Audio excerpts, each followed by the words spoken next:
Hello les jeunes, j'espère que vous partez bien. Donc, c'est une nouvelle séance de notre cours sur la gestion de la force de vente et j'espère que tout au long de cette vidéo, vous allez pouvoir assimiler les notions que nous allons découvrir et pouvoir suivre cette vidéo. Alors, après l'organisation de la force de vente, le recrutement de cette force de vente et la formation de cette force de vente, aujourd'hui nous allons nous intéresser en fait à la notion d'animation de la force de vente. Qu'est-ce que l'animation de la force de vente? Celle-ci en fait correspond à toutes les méthodes utilisées pour motiver les vendeurs à atteindre les objectifs fixés par l'entreprise.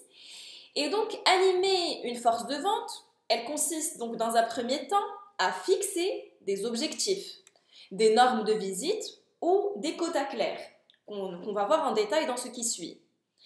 Animer également la force de vente consiste également à utiliser des outils de motivation, notamment la rémunération.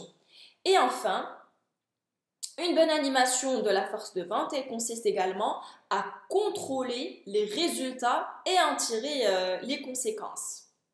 Voyons voir donc ces trois démarches de l'animation de la force de vente en détail. Donc, premier élément de cette animation, c'est la fixation des objectifs. Donc, la direction commerciale fixe des objectifs qui sont généraux, donc soit des objectifs généraux ou des objectifs de vente qui sont précis, donc qu'on appelle quotas, et qui sont à atteindre en respectant certaines normes de visite. Déjà, les objectifs généraux peuvent être soit quantitatifs, soit qualitatifs. Commençons par les objectifs quantitatifs.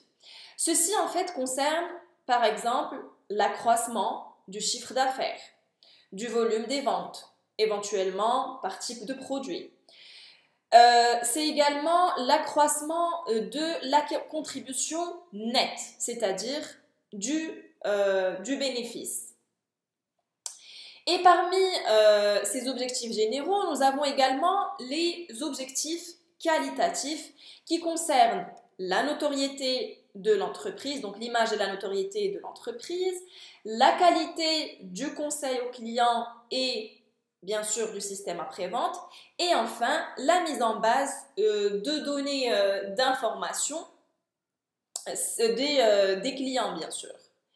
Là, c'est par rapport aux objectifs généraux, donc des objectifs quantitatifs et qualitatifs.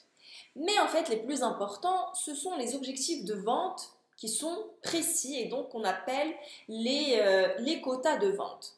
Et ces quotas de vente, en fait, ce sont des objectifs précis à atteindre par un vendeur. Et puis l'atteinte de ces quotas, elle permet généralement à un vendeur d'obtenir un bonus, donc qui soit mensuel ou annuel. Et ils font donc partie, donc ces quotas font donc partie à la fois des outils de motivation, des moyens de contrôle et de la rémunération de la force de vente. Et puis, comme tout objectif qui est chiffré, il existe en fait trois manières d'envisager les quotas. Première manière, c'est de fixer des quotas qui sont bas. Ces quotas bas, ils vont permettre à une majorité de vendeurs d'obtenir une prime, ce qui leur donne en fait confiance, mais ne les stimule pas ou bien ne les stimule que modérément. Et donc, l'entreprise peut fixer alors des quotas plus élevés. Ces quotas élevés sont censés en fait stimuler les vendeurs, mais néanmoins risquent en cas de non-atteinte du quota, donc de les décourager. Et la conséquence la plus importante, c'est ça va permettre d'accroître le turnover. Et la meilleure façon donc après la fixation des quotas bas ou des quotas élevés, c'est de fixer par exemple des quotas qui sont variables. Ces quotas vont permettre en fait d'adapter le niveau de simulation aux caractéristiques donc personnelles de chaque vendeur et ainsi qu'à celles de son secteur de vente. Alors, comment sont fixés ces quotas en fait? Deux méthodes sont couramment utilisées en fait pour fixer les quotas. La première méthode, c'est la méthode de la répartition et la seconde méthode, c'est la méthode des points. Donc voyons ces deux méthodes en détail. Commençons par la méthode de la répartition.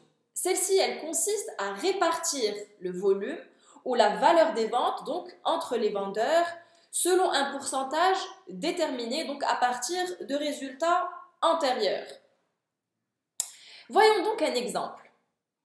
Par exemple, donc une équipe de 3 vendeurs est chargée de commercialiser une fibre optique dans une ville donnée. Et donc le commercial, il décide pour son équipe de vendeurs, donc pour son équipe de vendeurs, d'un quota de hausse du volume de vente de 4,3%. Et là, comme j'ai dit, il faut tenir compte des ventes précédentes. Donc, compte tenu des ventes de l'année précédente, le commercial va octroyer donc à chaque vendeur les quotas en se basant sur la performance donc des ventes précédentes par exemple. Il va leur octroyer des quotas d'une façon subjective et selon les résultats antérieurs. Et c'est ce qui est démontré ici, c'est que compte tenu des ventes de l'année précédente, le vendeur A qui peut difficilement vendre davantage dans son secteur, se voit attribuer donc un quota faible, alors que les vendeurs B et C se voient attribuer un quota plus élevé. Et là, le quota, en fait, c'est des quotas qui sont déterminés selon les résultats antérieurs. Là, c'est par rapport à la première méthode, celle de la répartition des quotas entre vendeurs. La seconde méthode, c'est la méthode des points. C'est quoi la méthode des points? Donc celle-ci,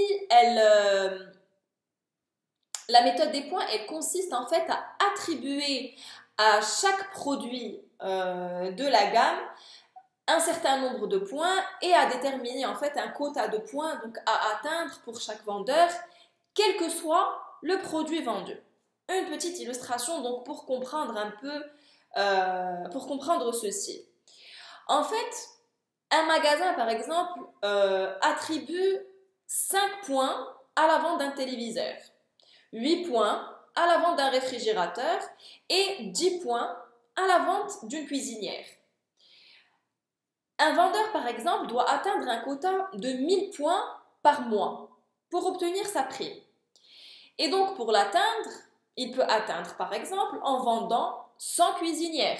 Là, on sera dans un vendeur qui est spécialisé. Donc 100 cuisinières avec les 10 points qui sont octroyés, il aura ses 1000 points.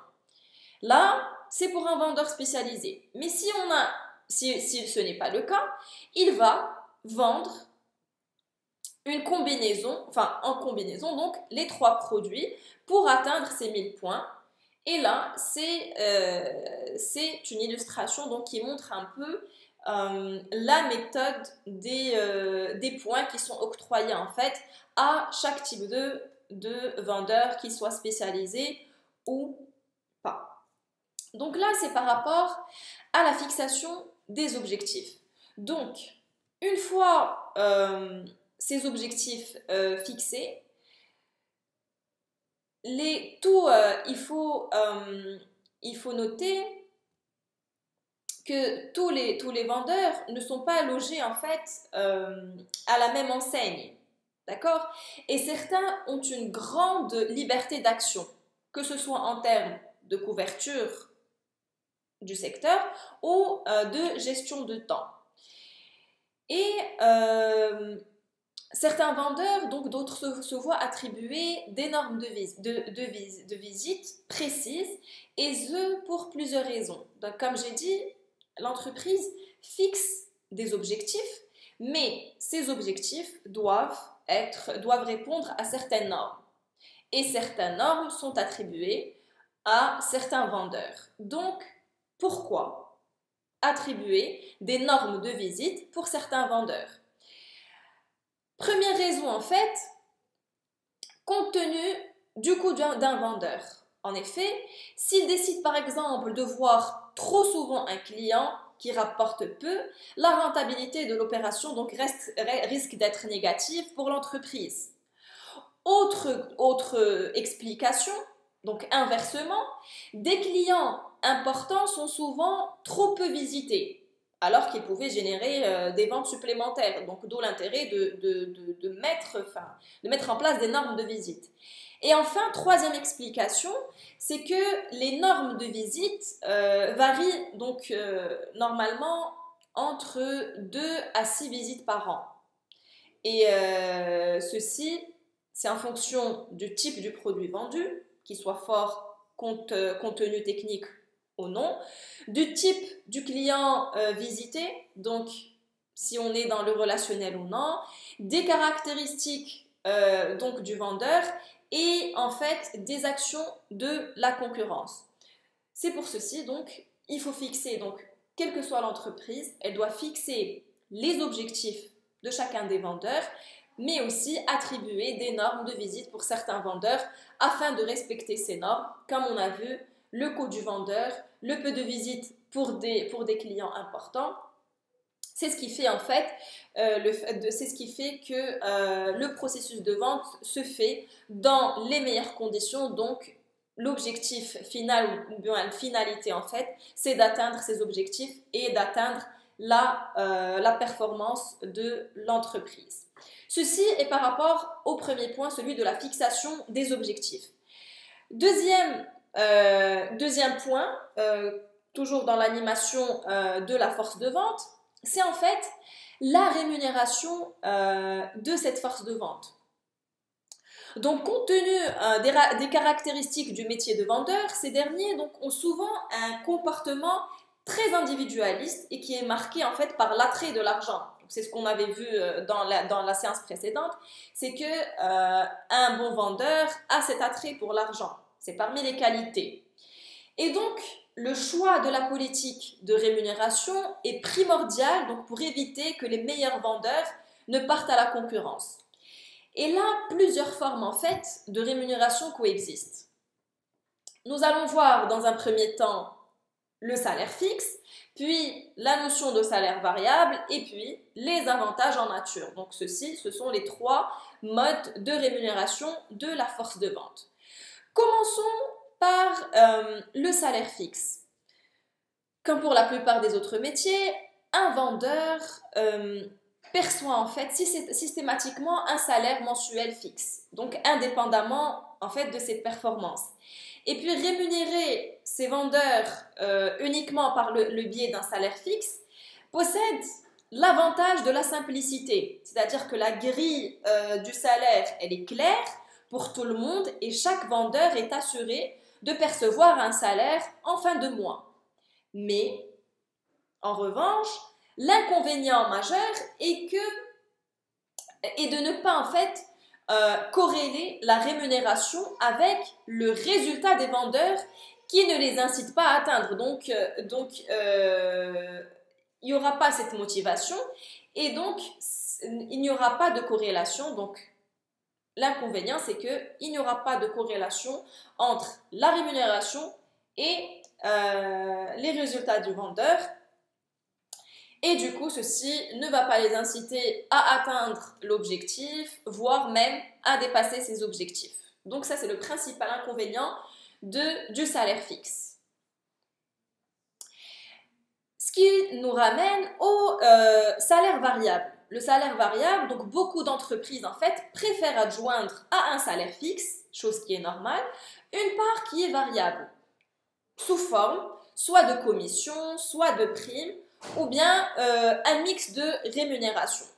Commençons par les commissions en fait. Donc une commission, c'est une rémunération qui est proportionnelle au montant de vente. C'est-à-dire, elle possède un intérêt stratégique dans la mesure où l'entreprise peut décider de fixer un pourcentage de commission plus élevé pour certains produits afin d'inciter en fait les vendeurs à s'intéresser à eux de plus près. Et puis de manière générale, les commissions sont de forts stimulants à la vente.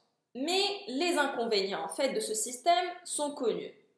Certains vendeurs auront une rémunération très faible s'ils ne parviennent pas à atteindre leurs objectifs par exemple, ce qui va les inciter à ne s'intéresser qu'à leur chiffre de vente au détriment en fait des autres objectifs qualitatifs. Donc le fait de s'intéresser juste aux chiffres de vente, ils vont délaisser ce qu'on a vu, donc les objectifs qualitatifs, l'image ou la notoriété de l'entreprise, le service au client, donc ce qu'on a vu c'est ce relationnel, etc. Donc ils vont laisser de côté ceci pour atteindre les objectifs et donc d'avoir ces commissions de vente.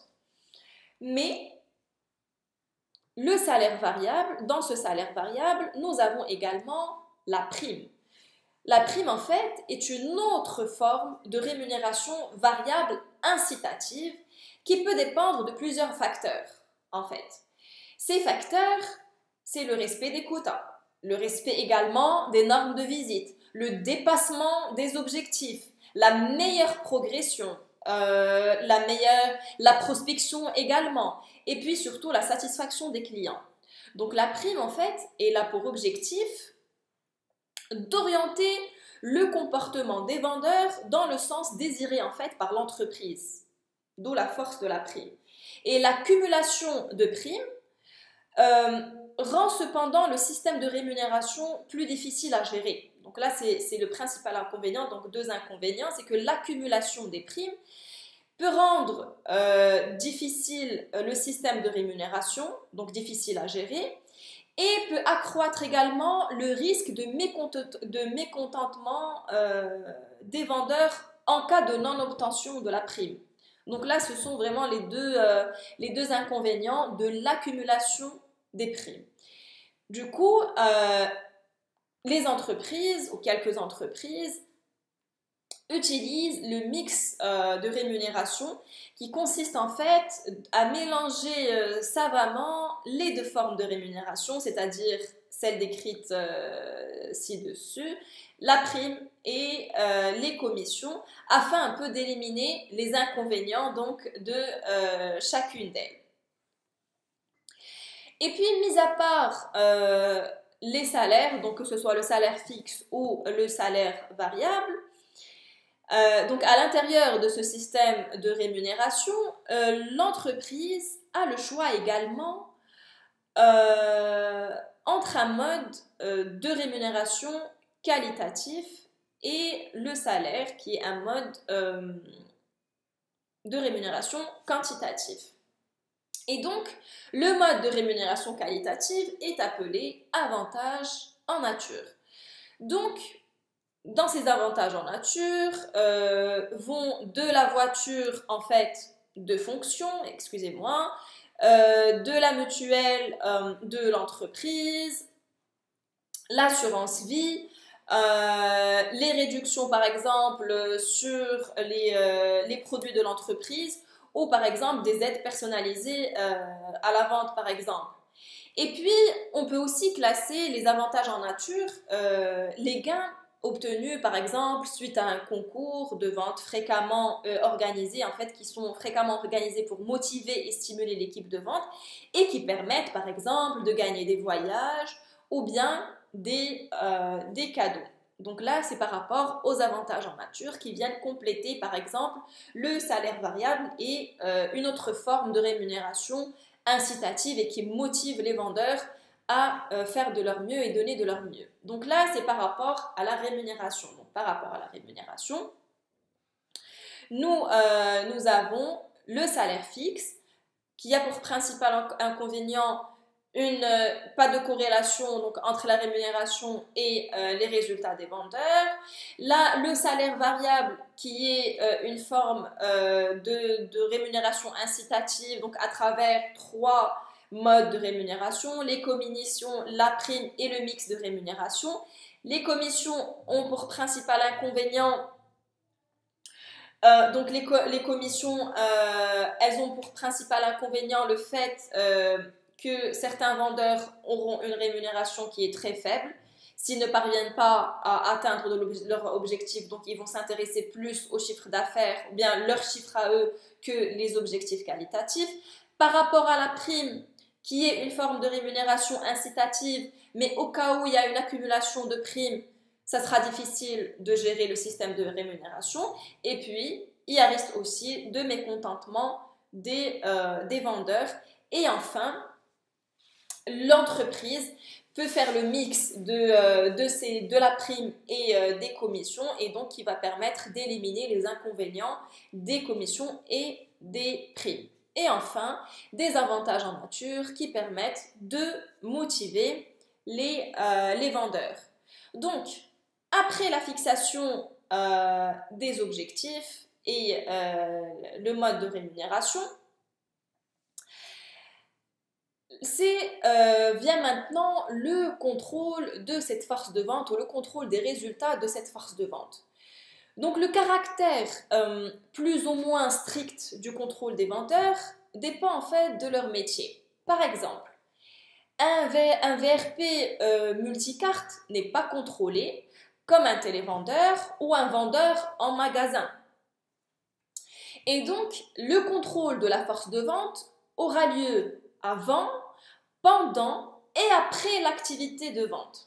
Voyons voir, premièrement, donc le contrôle avant la vente. Donc, avant la vente, l'entreprise, qu'est-ce qu'elle fait? Elle établit en fait des normes de visite, des normes de prospection, des quotas de vente, donc là ce sont les objectifs qu'on a vus, et des secteurs précis. L'entreprise, elle vérifie également le planning de chaque vendeur, et ceci afin de contrôler l'efficacité de la gestion du temps du vendeur. Là, c'est avant la vente. Pendant la vente, des superviseurs contrôlent le respect donc des consignes préétablies et des méthodes de vente prônées par l'entreprise. Et ceci est aussi valable pour les télévendeurs et dans une moindre mesure pour les vendeurs en magasin. Alors, après la vente en fait, donc après la vente, un système de contrôle précis est mis en place, donc afin notamment d'établir le niveau de rémunération donc variable de chaque vendeur, et il faut alors faire remonter de nombreuses informations, donc ces informations qui vont permettre de contrôler tout ceci. Et ces informations peuvent être relatives au montant de vente, donc le montant de vente soit en volume, soit en valeur. Également, comme vous voyez ici, par rapport aux informations, donc le montant de vente en volume et en valeur, le nombre de visites et les frais divers du vendeur. Mais il faut noter aussi que les vendeurs se plaignent fréquemment d'être trop contrôlés. Ok ? C'est normal, tout individu n'aime pas être contrôlé. Mais cette contrainte est nécessaire. Pourquoi? Parce que déjà, du point de vue rémunération, pour établir une rémunération donc, qui soit équitable entre vendeurs, et puis pour stimuler la force de vente également. Donc là, c'est par rapport au contrôle. Le cours d'aujourd'hui touche à sa fin et donc j'espère que vous avez pu suivre. Donc par rapport, on va récapituler un peu, donc par rapport à l'animation de la force de vente, c'est de fixer premièrement des objectifs généraux, c'est-à-dire des objectifs quantitatifs et des objectifs qualitatifs, et des objectifs qui sont plus spécifiques, qui sont les quotas. Et ces quotas, c'est soit selon la répartition de pourcentage en fonction des vendeurs et donc en fonction des résultats précédents de ces vendeurs, ou carrément, les quotas peuvent être des quotas sous forme de points que les vendeurs devraient atteindre et l'entreprise, elle octroie des points et un nombre de points à atteindre pour chacun des vendeurs. Après la fixation des objectifs, nous avons vu comment en fait ces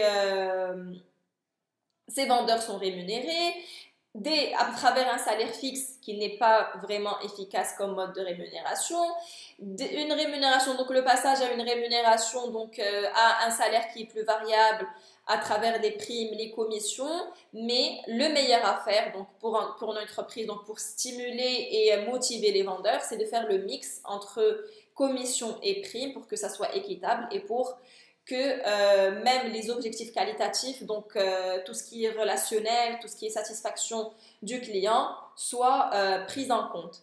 Et enfin, aucun objectif ne pourrait être atteint, aucune équité ne pourrait se faire dans la rémunération des vendeurs sans qu'il y ait un contrôle. Et donc, il faut qu'il y ait un contrôle a priori, donc avant la vente, afin de mettre en place des normes à suivre, des quotas, etc.